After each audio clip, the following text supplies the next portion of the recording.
क्या आपको लग रहा है कि पिलो पर या शावर में थोड़े ज़्यादा बाल दिख रहे हैं और आप खुद को बोलते हैं चलो स्ट्रेस की वजह से होगा, ये ठीक हो जाएगा।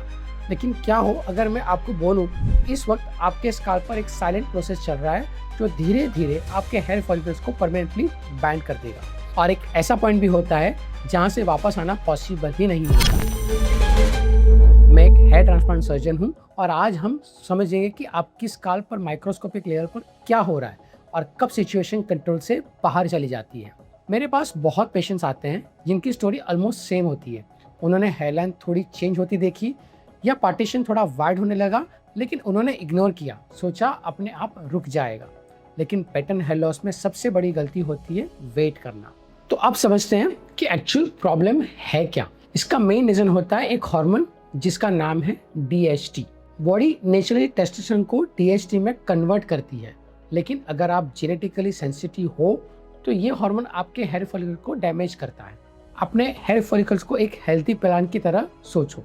DHT उसके लिए स्लो पॉइजन की तरह काम करता है। जब DHT फॉलिकल पर अटैच होता है तो एक प्रोसेस स्टार्ट होता है जिसे हम मिनिचुराइजेशन बोलते हैं। इसमें फॉलिकल धीरे धीरे छोटा होने लगता है। हर नए हेयर साइकिल के साथ हेयर और पतला और वीक होता जाता है। जो पहला थिक और स्ट्रॉन्ग हेयर था वो धीरे धीरे थिन और ऑलमोस्ट इनविजिबल हो जाता है। इसीलिए आप एक दिन में बाल नहीं होते, ये एक स्लो प्रोसेस होता है।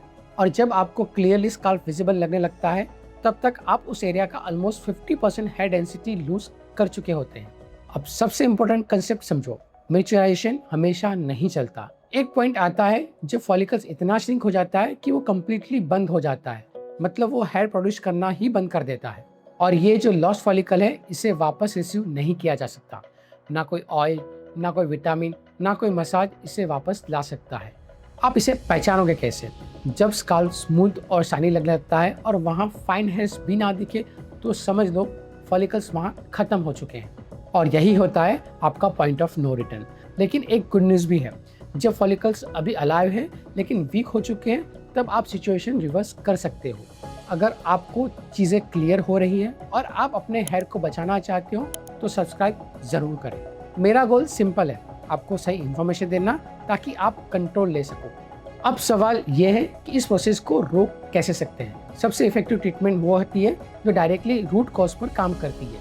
सबसे पहला है DHT ब्लॉकर, जिसे फिनास्टेराइड। ये मेडिकेशन बॉडी में DHT बनने को रिड्यूस कर देता है, मतलब जो डैमेज हो रहा है उसे रोक देता है। स्टडीज ने ये प्रूव किया है कि ये मेजोरिटी लोगों में हेयर लॉस को स्लो या स्टॉप कर देता है। दूसरा है ग्रोथ स्टिमुलेंट, जैसे कि मिनॉक्सिडिल।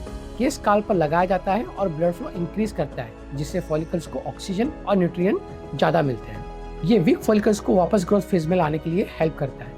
सबसे पावरफुल अप्रोच होता है दोनों का कॉम्बिनेशन। एक तरफ DHT ब्लॉक होता है और दूसरी तरफ ग्रोथ स्टिमुलेट भी होती है। सो अब फाइनल बात, जहाँ फॉलिकल्स ऑलरेडी खत्म हो चुके हैं वहाँ मेडिकेशन काम नहीं करती। ऐसे केस में हेयर ट्रांसप्लांट ही परमानेंट सॉल्यूशन होता है। इसमें हेल्दी फॉलिकल्स को स्काल्प के पीछे और साइड से लेकर थिनिंग एरिया में शिफ्ट किया जाता है। और क्योंकि ये फॉलिकल DHT रेजिस्टेंट होते हैं, ये लाइफ टाइम के लिए टिक जाते हैं। तो अगर आपको लग रहा है कि आपके हेयर थिन हो रहे हैं तो प्लीज़ वेट मत करो। सबसे पहले डॉक्टर को कंसल्ट करो। टाइम यहाँ सबसे इम्पोर्टेंट फैक्टर है। अगर आप जल्दी एक्शन लेते हो तो आप अपने हेयर को बचा सकते हो। अगर आप डिले करते हो तो हेयर परमानेंटली लूज हो सकते हैं। चॉइस आपके हाथ में है।